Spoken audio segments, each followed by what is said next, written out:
देखिए आपको जैसे जानकारी मिली होगी कि बनी में एक बहुत बड़ा मेडिकल कैंप लगने जा रहा है, सर्जिकल मेगा मेडिकल कैंप लगने जा रहा है 5 दिनों के लिए 27 से लेकर 31 तक। ये कल 27 से लेकर 31 तारीख तक।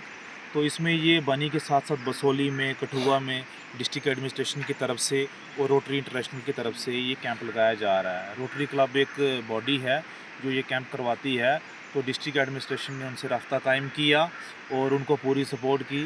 तो डॉक्टर जो हैं दिल्ली से, मुंबई से, जगह जगह से आ रहे हैं। तो हमारे जो बनी जो एसडीएच है हॉस्पिटल, यहाँ पर सर्जरीज़ होंगी। तो ये सर्जरीज़ फ्री ऑफ कास्ट होंगी। इसके लिए बहुत सारे पेशेंट आइडेंटिफाई किए गए। ये प्रक्रिया पिछले 10-15 दिनों से चल रही है। जो नीडी पर्सन थे जिनको सर्जरी की ज़रूरत थी, उन सब से हमने राब्ता कायम किया, उन सबको बुलाया। वो तमाम लोग जो है बनी के डिफरेंट एरिया से आए। फिर उनके यहाँ पर प्रॉपर टेस्ट हुए पिछले दिनों में। पूरे टेस्टों की रिपोर्ट सब जो कंपाइल की गई, सब कुछ रेडी है। और आज जो है डॉक्टरों की टीम बनी में पहुंच जाएगी दिन को। इसमें मेजर सर्जरीज हमारी होंगी। इसमें गॉल ब्लैडर की सर्जरी होगी, इसमें किडनी स्टोन्स की सर्जरी होगी, इसमें हर्निया, पाइल्स और भी तमाम तरह की सर्जरीज़ यहाँ पर की जाएंगी। तो ये इंडिया के टॉप मोस्ट डॉक्टर जो हैं वो यहाँ पर सर्जरीज़ करेंगे। सारा कुछ फ्री ऑफ कास्ट होगा। तो एडमिनिस्ट्रेशन की तरफ से पूरी सपोर्ट मिलेगी। एडमिनिस्ट्रेशन हमारे डिस्ट्रिक्ट लेवल पर हमारे जो डिप्टी कमिश्नर कठुआ हैं, उनकी जो सरबराही में ये सारा काम किया जा रहा है। उन्होंने डॉक्टरों की टीम भी आज सुबह बनी के लिए और बसोली के लिए डिस्पैच कर दी है। और हमने यहाँ पर हमारी सब डिविजनल एडमिनिस्ट्रेशन ने, हमारे साथ तहसीलदार बनी भी हैं, एसडीपीओ बनी भी हैं, इन्होंने पूरा प्रबंध किया है। यहाँ पर डॉक्टरों के लिए डाक बंगला, फॉरेस्ट गेस्ट हाउस और तमाम तरह की सुविधाएं हमने सुनिश्चित कर दी हैं। उनके रहने की, खाने की व्यवस्था हमने कर दी है। इवन जो पेशेंट्स आ रहे हैं, हमने उनके लिए और उनके अटेंडेंट्स के लिए भी एडमिनिस्ट्रेशन ने यहाँ पर रहने की व्यवस्था कर दी है।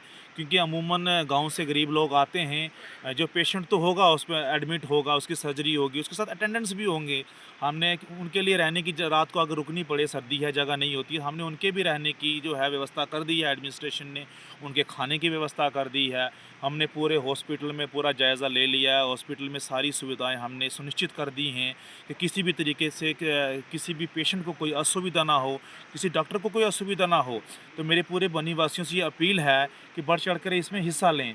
तो जो पेशेंट हमने आइडेंटिफाई किए हैं, इसके अलावा भी अगर कोई ऐसा पेशेंट है किसी भी गांव में जिसको अभी तक नहीं पता लगा है, तो वो फ़ौरन आज और कल में हमसे राब्ता कायम करे। एसडीएम ऑफिस में, तहसील ऑफिस में, या फिर हमारे हॉस्पिटल में हमारे बीएमओ से राब्ता कायम करे और अपने वहाँ पर अपनी डिटेल दे। उसके फ़ौरन टेस्ट किए जाएंगे। और अगर अभी तक किसी का नाम इस लिस्ट में इंक्लूड नहीं है, अभी भी हमारे पास आज शाम से ये कैंप शुरू होना है, तो उसको इंक्लूड किया जाएगा और उसकी भी फ्री ऑफ कास्ट सर्जरी की जाएगी, अगर उसके सारे पैरामीटर्स ओके होंगे और अगर उसकी सर्जरी ज़रूरी होगी तो।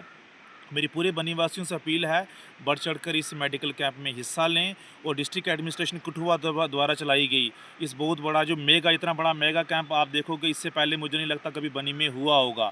बसोली में भी सेम कैंप किया जा रहा है एडमिनिस्ट्रेशन की तरफ से, कठुआ में भी किया जा रहा है और नगरी में भी किया जा रहा है। सभी बढ़ चढ़कर इसमें हिस्सा लें। हमारी जो है पुलिस ने भी सिक्योरिटी लगा दी है हॉस्पिटल में। ट्रैफिक मैनेजमेंट भी पूरा है। हमने एडमिनिस्ट्रेशन ने बिजली, पानी 24 घंटे वहाँ पर सुनिश्चित कर दी है। तमाम तरह के प्रबंध कर दिए गए हैं। हम चाहते हैं पूरे बनीवासी मिलकर इस मेगा सर्जिकल कैंप जो 27 से 31 अक्टूबर तक किया जाना है, और इवन अगर उसके बाद भी पेशेंट बढ़ जाएंगे, 31 को डेडलाइन नहीं है, हम इसको 1, 2 या 3 तारीख तक भी एक्सटेंड कर सकते हैं। हम चाहते हैं जितने भी एलिजिबल पेशेंट हैं जिनको मेजर सर्जरी की ज़रूरत है, वो सारे मैक्सिमम कवर हो जाएं। उनको कहीं बाहर बड़े हॉस्पिटलों में न जाना पड़े, सब कुछ फ्री ऑफ कास्ट हो जाएगा। एडमिनिस्ट्रेशन हर तरह की सुविधाएं उनको जो है प्रदान कर रही है। 2 तारीखों से यहाँ पे ब्लड कैंप भी लग रहा है, तो उसके हवाले से किस तरह? हाँ, मुझे ये भी खबर आई कि 2 तारीख को यहाँ के जो सिविल सोसाइटी के मेंबर हैं ब्लड डोनेशन कैंप करने जा रहे हैं बनी हॉस्पिटल में। तो मेरी सभी लोगों से अपील है कि ये एक बहुत ही बड़ा नोबल काज़ है, एक बहुत ही बड़ा काम है। एक कहावत सुनने को आती है कि जीते जीते रक्तदान और जाते जाते नेत्रदान। कि जब तक हम जिंदा हैं, स्वस्थ हैं, हमें रक्तदान करना चाहिए। इससे एक स्वस्थ आदमी को कुछ नहीं होता है, लेकिन उसी रक्त से किसी की जान बच सकती है। तो ये एक बड़ा नोबल काज़ है बनी के लोग ये वक्तन बेवक्तन करते रहते हैं।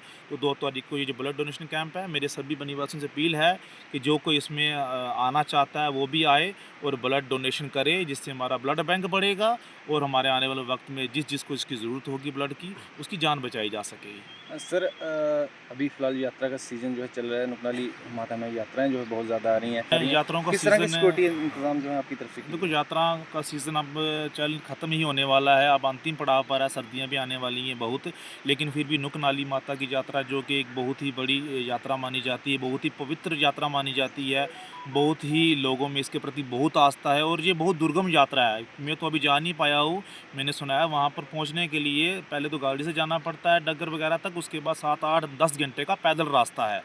तो पिछले ही दिनों में 4-5 दिन पहले बहुत सारी हमारे पास लोग आए, हमने उनको परमिशंस दी। बिलावर से भी यात्रा आ रही है, भद्रवाह से भी यात्रा आ रही है, हमारी बनी से 2-3 ग्रुप इस यात्रा को जो हर साल लेकर जाते हैं, उनकी बड़ी आस्था है, वो ये यात्रा लेकर जा रहे हैं। हमने उनको परमिशन दे दी, हमने बाकायदा हमारे साथ एसडीपीओ बनी अमीन भट्ट जी खड़े हैं, हमारे साथ तहसीलदार बनी प्रद्युम्न अत्री खड़े हैं। तो पुलिस ने पहले अपनी पूरी सिक्योरिटी अरेंजमेंट चेक किया, फिर हमने इनसे एनओसी ली, एसडीपीओ बनी से एनओसी लेने के बाद इन्होंने कुछ अपनी कंडीशंस भी लगाते हैं पुलिस वाले। तो आज जो है 27 तारीख को ये यात्राएं सभी लोग इकट्ठे हो गए हैं आई थिंक चिलोग में। तो हमारी पुलिस पार्टी भी वहाँ पर तैनात है, सिक्योरिटी के पूरे प्रबंध हैं, सिक्योरिटी उनको पूरी दी जाए यात्रियों की। हमारी एडमिनिस्ट्रेशन की ये बिल्कुल ये रहती है कि हर एक सिक्योरिटी का प्रबंध हर जगह किया जाए, किसी भी तरीके की किसी यात्री को हानि ना हो। इसके साथ मेरी यात्रियों से भी अपील है कि ये बहुत दुर्गम यात्रा है और वहाँ पर बर्फ़ भी हो सकती है और सुनने में आया थोड़ी बहुत बर्फ़ भी है। तो यात्रियों से मेरी ये अपील है कि अपनी सुरक्षा भी वो खुद करें, अपने जो भी मेडिकल का सामान है, अपनी दवा, इवन हमने जो मेडिकल टीम से भी डिप्यूट की है, फिर भी यात्रियों को चाहिए अपने साथ गर्म कपड़े, जो भी छाता वगैरह, टेंट वगैरह, जितने भी सुरक्षा का सामान है अपने साथ लेकर जाएं। बिल्कुल पुलिस के साथ तालमेल रख के चलें, सिक्योरिटी एजेंसी के साथ तालमेल रख के चलें, किसी भी ऐरी गैरी जगह पर ना जाएं और एक ग्रुप में चलें, अलग अलग ना चलें। बिल्कुल अपनी सुरक्षा वो खुद करें, बाकी एडमिनिस्ट्रेशन और पुलिस तो उनकी सुरक्षा के लिए बिल्कुल तैनात है। ऑफिशियल